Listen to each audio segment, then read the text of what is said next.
Muito bem, pelo horário de Brasília, agora são 17 horas e 13 minutos.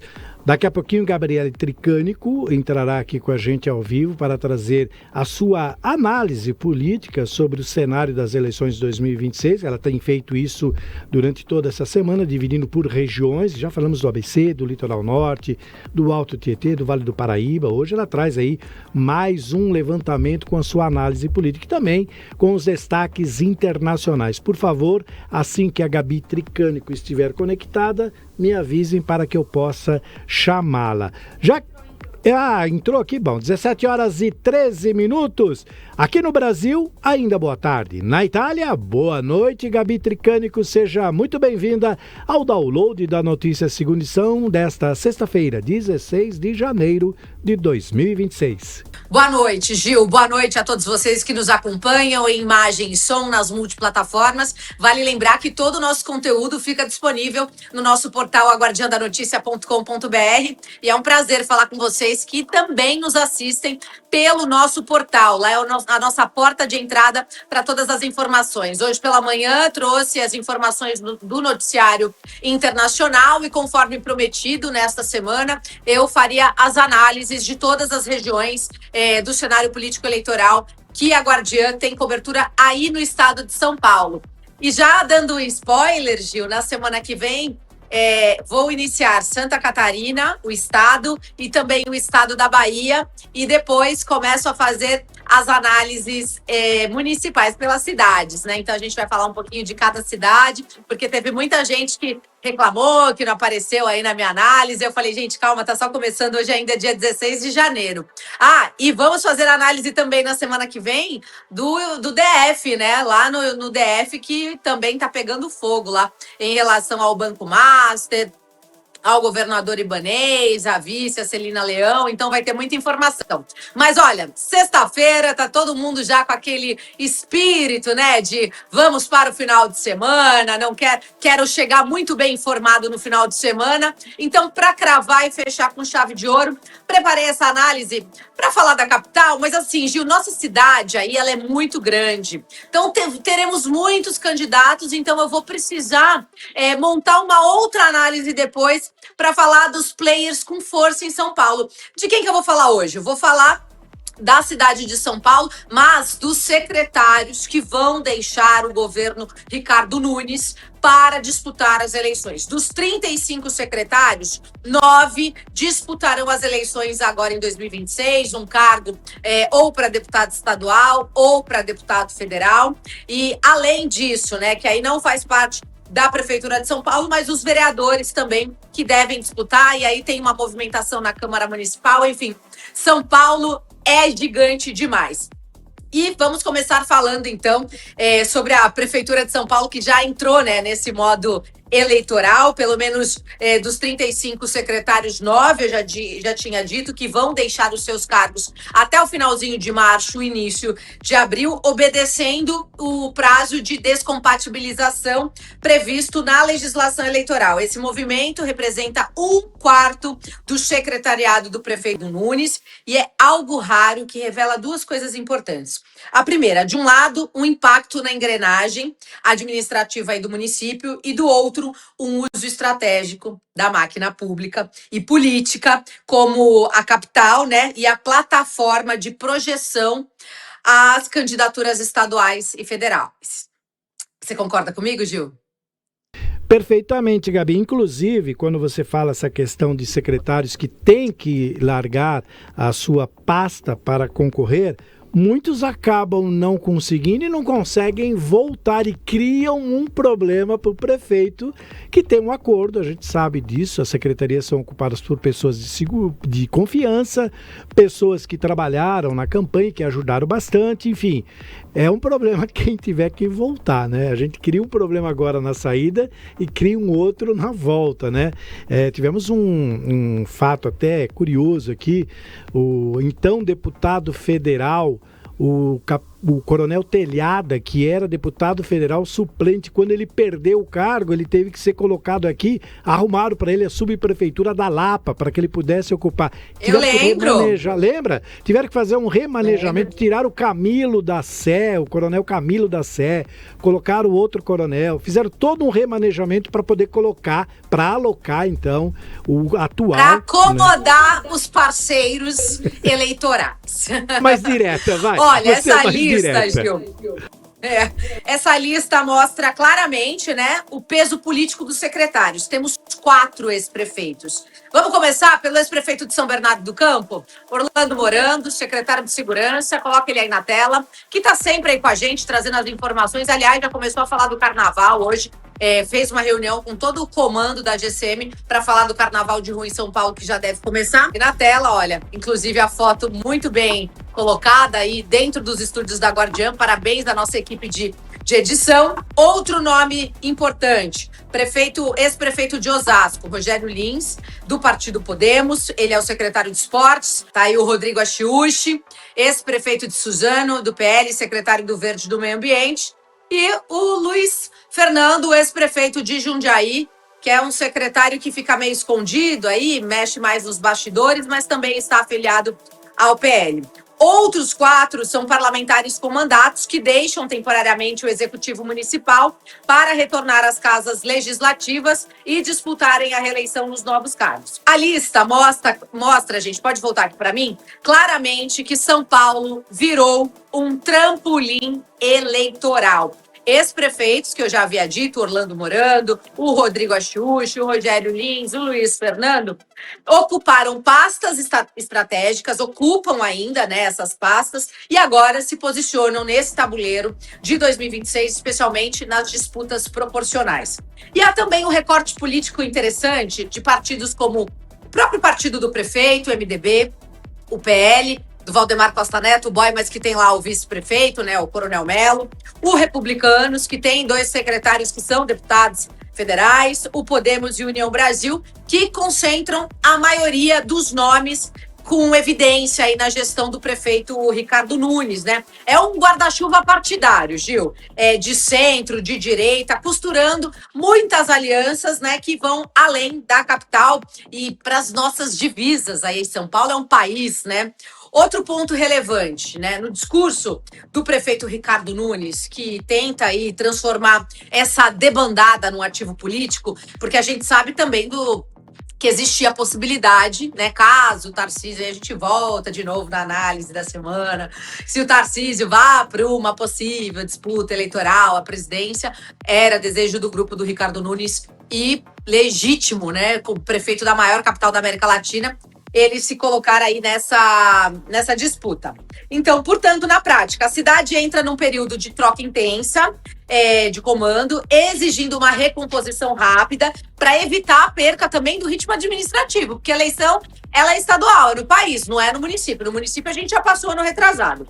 E, por fim, não integrando oficialmente, né, a conta dos secretários, a gente tem um procurador do município, eu falei dele ontem na minha análise do Vale do Paraíba, que é o ex-prefeito lá de Jacareí, o Isaías Santana, que também deixa para disputar as eleições como deputado. Ele reforça a leitura da gestão municipal, que se tornou um polo de articulação eleitoral para lideranças regionais que miram novos voos. O que está em jogo agora não é apenas a eleição de outubro, mas o desenho político de São Paulo e do estado para os próximos anos. Então, portanto, vou pedir para colocar agora aí na tela. Já colocamos os ex-prefeitos, né? Já falamos aí da descompatibilização.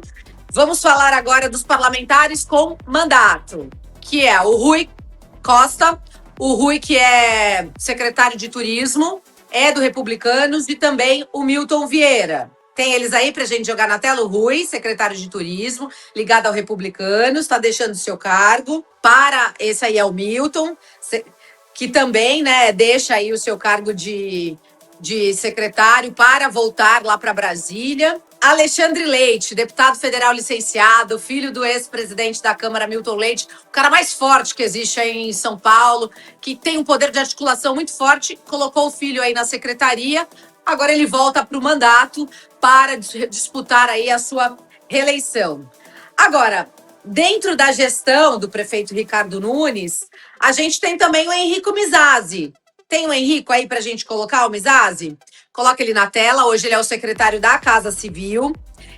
Ele também já foi deputado, deve disputar as eleições, tá?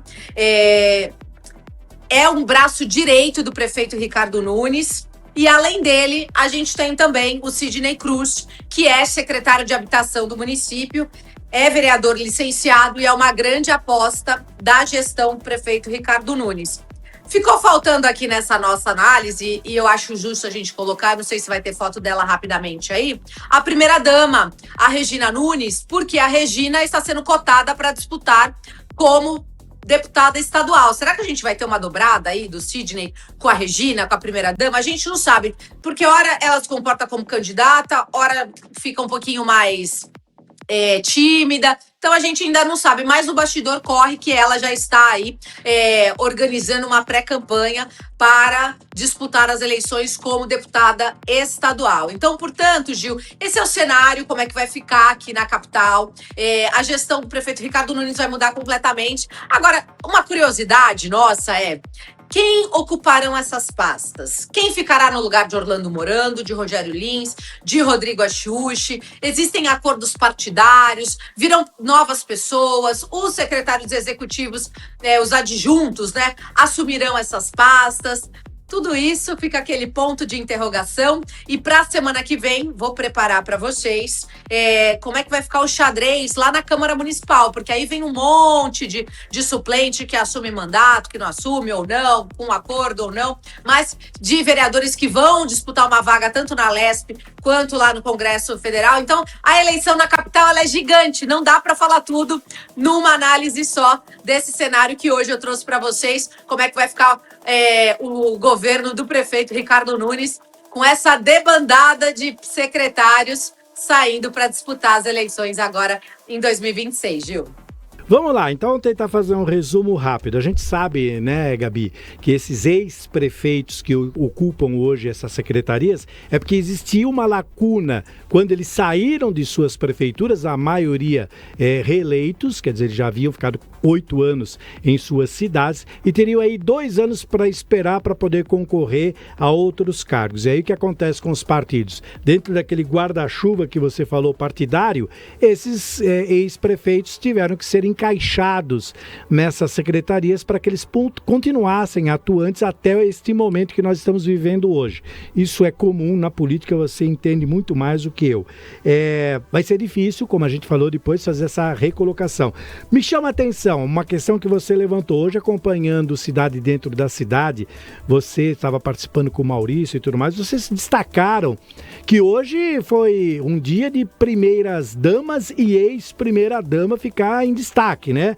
A Michele, a Regina aqui de São Paulo, a Cristiane do Estado, quer dizer, elas tomaram conta das manchetes, mas esse é um assunto paralelo, mas que vem agora à tona novamente, porque tanto a Regina como a Cristiane agora começam a despontar também nesse cenário político com uma força maior. Nunca uma primeira-dama teve tanta força como nos últimos anos, né, Gabi? E daqui a pouquinho a gente vai ter mais nomes aparecendo aí. Mas o destaque fica mesmo para os ex-prefeitos. Olha, Gil, as primeiras-damas têm cada vez mais tomado espaço porque voltou aquela era de primeiras-damas ativas politicamente. E acabou aquela história de que primeira-dama é só para fazer trabalho social e cuidar do fundo social. Não, as primeiras-damas estão aí engajadas politicamente, fazem seu trabalho social, mas estão participando da política. E a gente tem aí 2 grandes exemplos, ou 3, da Ana Carolina Serra, que foi primeira-dama de Santo André e hoje é uma deputada excelente, ajuda muito a região do Grande ABC. A gente tem a Carla Morando, que foi primeira-dama de São Bernardo do Campo e agora é uma brilhante deputada, também ajuda muito lá a região. E a Maria Lúcia Amari, que também foi primeira-dama e que é uma deputada também que faz um trabalho muito representativo ali na sua região. E haja vista com todo esse panorama, a primeira-dama lá de Arujá, a Clau Camargo, está sendo cacifada e muito bem cotada lá no Alto Tietê. Ela é pré-candidata a deputada estadual pelo PSD e é a única mulher ali da região e a única primeira-dama. Então, assim, e a Clau é advogada, experimentada. Então, acabou aquela história de que primeira-dama servia só para cuidar do fundo social. Não existe mais isso. A mulherada está dando um show, está trabalhando, tem se posicionado e falado de política muito melhor que muito homem parlamentar, que com mandatário que tem por aí, Gil. Deixar essa questão das primeiras damas, você era muito jovem, talvez até nem nascida, mas essa história era quente. Por exemplo, na época do Figueiredo, a dona Dulce Figueiredo, nos bastidores, ela atuava muito no general, falando para ele o que podia e o que não podia. E a dona Risoleta, do Tancredo Neves, que diante de todo aquele cenário, depois ela teve uma participação política grande, até por conta da ascensão do neto, né, que também teve, até hoje tem uma relação política muito grande. Dona Risoleta não está mais aqui, mas enquanto estava, o neto pediu os conselhos para a avó, porque tinham realmente atuações fantásticas. Criou-se uma lacuna depois diante dos outros governos. No caso do Fernando Henrique, o FHC, a esposa dele, me fugiu o nome, daqui a pouquinho vem o nome dela para mim aqui, também tinha um papel atuante, mas depois parou. E aí sim veio, até a Janja está se destacando. Ruth Cardoso, muito bem lembrado, obrigado, Felipe. A dona Ruth Cardoso, e agora a Janja também tem se destacado dentro dos seus limites e da sua forma também. Mas é isso, Gabi, esse cenário muito bem desenhado. Olha, eu não esperava, é muito secretário, né? 9 secretários vão deixar. Isso aí é um desfalque grande para um time, hein? É quase tirar o time inteiro de campo. Eu quero ver como é que vai ficar a Smart Sampa, que conseguiu pegar até a irmã do prefeito. Olha como esse trabalho tá bom. E vai tirar justamente o secretário que armou tudo isso. Também é um assunto que a gente fala depois aí sobre a irmã do prefeito Ricardo, que foi identificada pelo Smart Sampa. Pasta do Orlando Morando. Gil, eu vou colocar uma pimentinha aí nesse angu. Será que não foi tudo de caso pensado? Trazer esse monte de pré-candidato a deputado, já pensando numa possibilidade de ser candidato ao governo do estado de São Paulo? Então, Gabi, quando você vai falando, eu vou fazendo o desenho e vou ligando, como se fosse sabe aquele quadro da Polícia Federal quando vai ligando os bandidos? Não é o caso, mas vai ligando o fato e o acusado. Eu faço isso nas minhas reportagens investigativas, coloco tudo na parede com foto e vou ligando os pontinhos. A sua análise eu faço desse jeito, eu vou colocando os nomes e vou ligando. Eles ligaram todos, virou uma teia de aranha nessa sua análise que você fez agora. Tá tudo muito bem amarrado. Só que nós estamos falando em 9 de 35 e das 9 mais as principais pastas. Porque no caso do Orlando, por exemplo... cidades, Gil, estratégicas na grande São Paulo, viu? Exatamente, que já saíram estrategicamente para não ficarem ao esquecimento durante esses 2 anos, para que ficassem na ativa. Foi entregue pastas importantes e eles estão dando conta. No caso do Orlando Morando, é o que você falou. Não pode demorar. Vai ter que encontrar um secretário à altura e rápido, porque você não pode deixar, por exemplo, a segurança na mão de qualquer um, ou também um despreparado, ou ainda demorar um tempo para colocar.